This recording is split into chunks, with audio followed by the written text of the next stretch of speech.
Dr. Fauci knew this was disproportionately killing black people. That's what the man said. What does that mean? Well, that means that black people, like you, the listener, died at a rate 2.7 times more often per capita than white America. That's what that means. Operation Paperclip started in 1945. A bunch of spicy German scientists were snuck into the U.S. and distributed out through the scientific departments. And that's the tale that everybody knows. But the spicy Germans weren't the only ones that were snuck in. Those Germans' opponents were quietly brought in to historically black colleges, mostly professors and teachers. Rescued professors were brought to historically black colleges and universities. The quiet but remarkable role the black colleges made for humanity. Might have to drop a dime on them. For sure. You know what I'm saying? You gotta stop it. I don't like that shit. For sure, bro. I don't like that shit.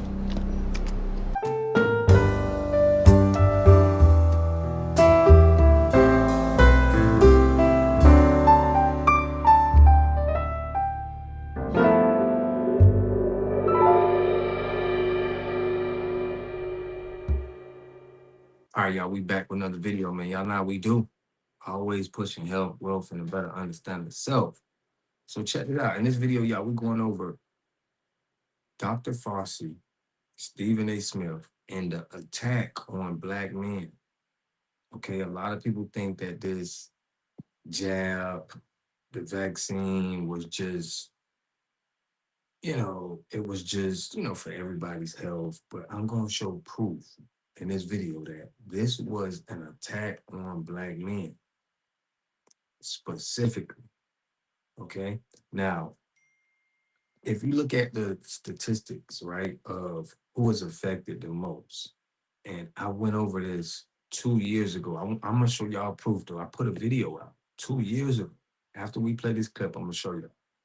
And it showed, in the video, I said that Dr. Fauci received $710 million in royalties. And it went to family members, how he got the money. It was a very shrewd way how they finessed it, right? But the most people that was affected was black men. That was the one who had blood clots. That was the one who, had the problems when they got the jab. And I went on and said, and there wasn't a lot of people watching me there 2 years ago. The video only got like 11 views. But I was saying that black men was the target. And I'm going to show y'all proof. We have been the target since they started bringing over these scientists from Germany and putting them in black schools. I'm going to show y'all a clip of that. But without further ado, I ain't going to hold y'all. This is what Stephen A. Smith is apologizing to Kyrie Irving for him not taking the jab. Now, we know he gets paid to do this. He gets paid to influence black men to do what they need them to do. So the apology don't mean nothing.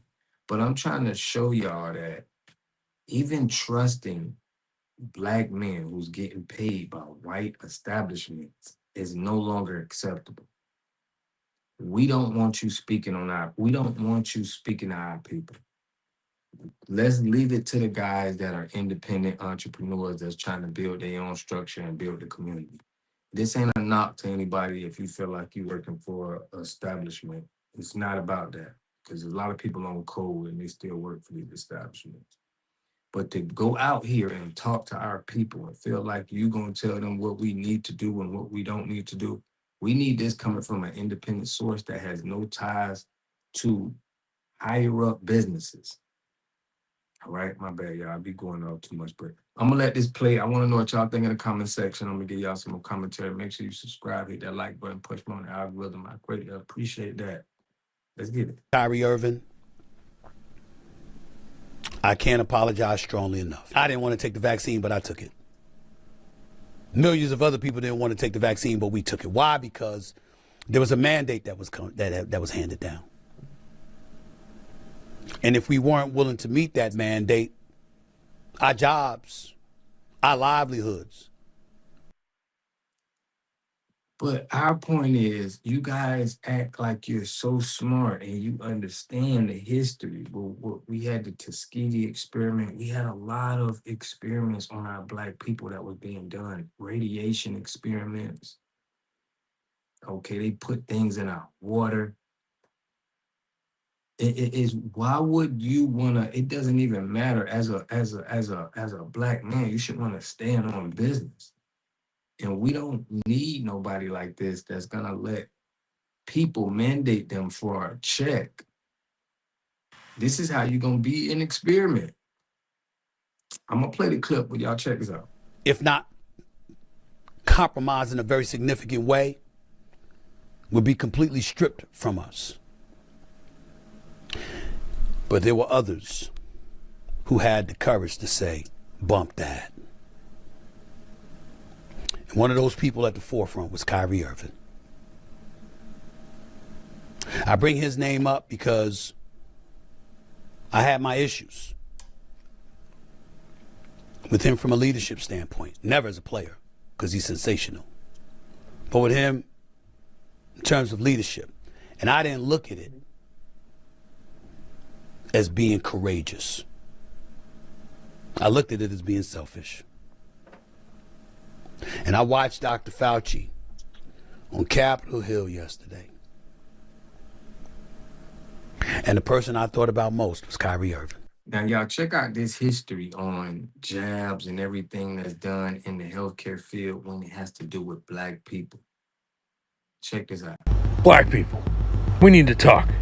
More specifically, the ones in America. I just gotta know. Why don't you tell them? Why does it always go back to the whips and chains? Like that's the hardest part of y'all's history. Or is it because it's not history? No, the thing I'm about to talk about, you're still feeling the effects of it today. Fine, you know what? I'll tell them. Or maybe people don't know because it gets labeled as Black history instead of American history, even though every major event, y'all took the grunt of it. But anyway, Operation Paperclip started in 1945.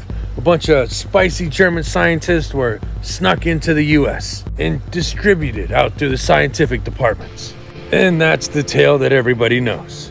But the spicy Germans weren't the only ones that were snuck in. Those Germans' opponents were quietly brought in to historically black colleges, mostly professors and teachers.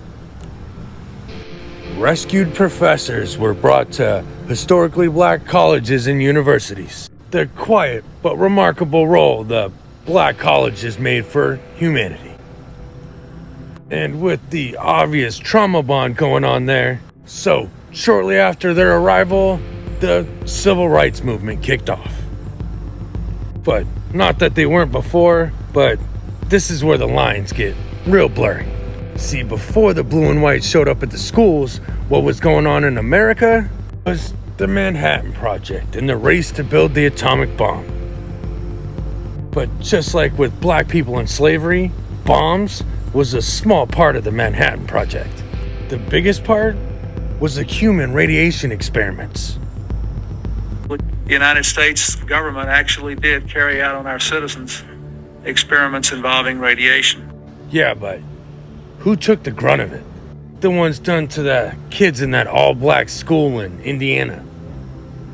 Or the predominantly black neighborhoods they sprayed in St. Louis?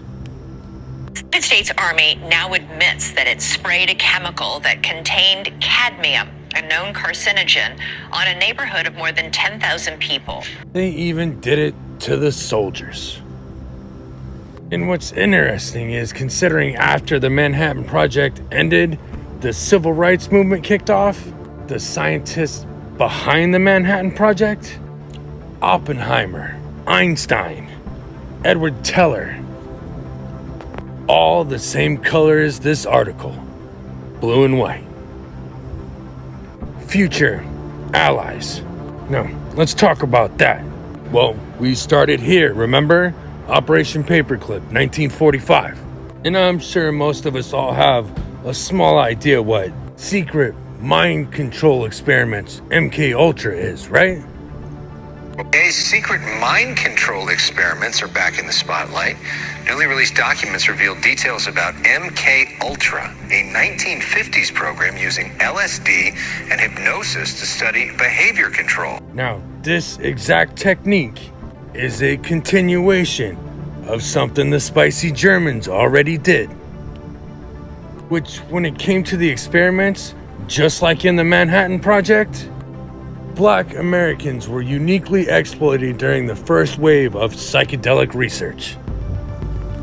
In Kentucky, 14% of the population there took 66% of the experiments that happened. So not only are you using the techniques of the bad people you brought over here, but now you're using those same techniques and you're also working with these same bad scientists. And then the man in charge of the whole thing is supposed to be the opponent to these scientists? Right. Starting to sound a whole lot like you just brought your buddies over to help you finish a job. And you latched on to the one group that would actually show you some sympathy. But maybe that's just me. Y'all stay safe. Dr. Fauci knew this was disproportionately killing black people. That's what the man said. What does that mean? Well, that means that black people, like you, the listener, died at a rate 2.7 times more often per capita than white America. That's what that means. And ask yourself, did your Democrat leader tell you otherwise?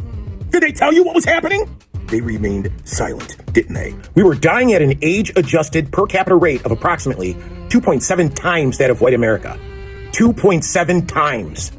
And while our families were grieving, while our churches were burying people, while entire neighborhoods were being hollowed out on the east side of Buffalo, Democrat leaders, where were they? They spoke about masks. They spoke about vaccines. They spoke about shutdowns. They spoke about equity. But I didn't hear anything about the F8A2 or the F8A3 Lochi. Nothing about the public research. Nothing about whether these biological differences could help explain why blacks were suffering at such a grotesquely disproportionate rate per capita. There was nothing demanding population-specific investigations. Literally nothing. Nothing demanding that Dr. Fauci, the NIH, the CDC, or anyone else who could explain what was being done specifically for this group of people. They had all the microphones, they had the press conferences, they had the political power, they had access, they had published papers, and they said nothing. They just let them black folks die. I lost a young man, Veltri. I'll never forget the young man. A young man! Not even 35 yet. Lost. Don't tell me this is about politics. This is personal to me. This is my grief.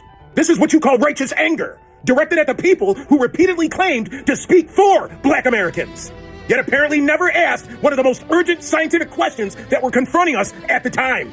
What did the F8A2 and F8A3 findings mean? Who investigated them? Who demanded answers? Who warned the community?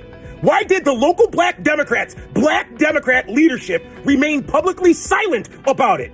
As a matter of fact, you might find some that don't know what it means now. What that mean? Black America deserves more than ceremonial concern after the funerals. We deserve the research. We deserve the names of the people who knew.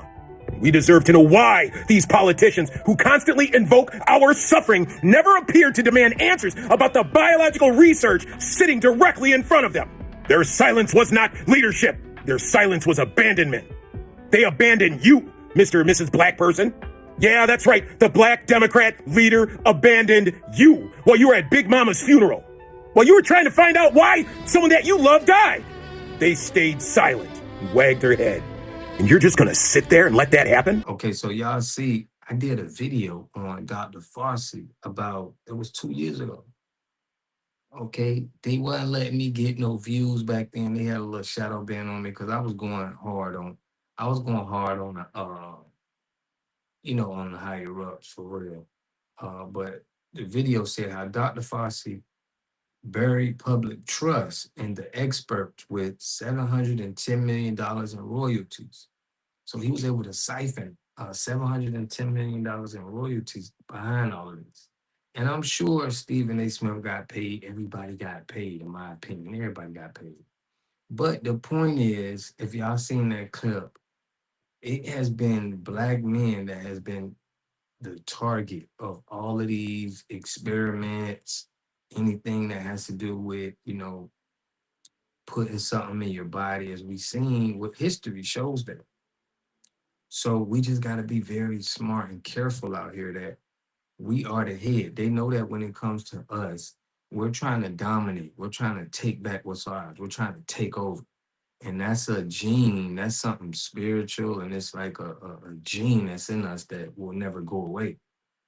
And they have to put all of these psyop after psyop after psyop to slow us down. We're not really putting the history and plugging this together that this has been going on, and attack on Black men has been going on for a long time, and we got to be aware to know how to move. Now they're just trying to take out our masculinity because they know that's a very important trait that we got that's a definitely takeover. Okay? It's more spiritual now. You know, a lot of our guys working out, we're more physically dominant, mentally dominant than, you know, other cultures and races. It's just what it is.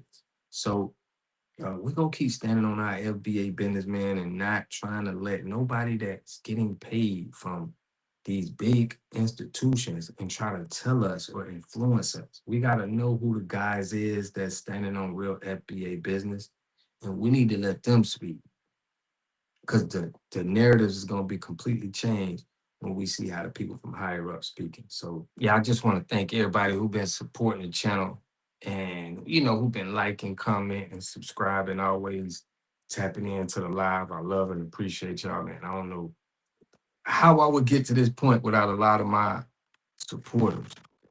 More things we trying to put together for y'all to help us and support, man. We got a lot more things we trying to do to definitely get our message in the forefront of the news and media, so we can really have a hold on how we feel and, you know, how we pushing out news. So I appreciate, you know, the Bruce Warren, the Sergeant Kings, the Don Jeters, the Shabazz, the Yaya kids, man, Teresa Henderson, everybody who's a member that's been pushing this. Y'all don't know how much this mean to me. I'm not gonna take it for granted. We got a lot more coming, but we're trying to put together, definitely with some Black businesses and with us as a whole, okay?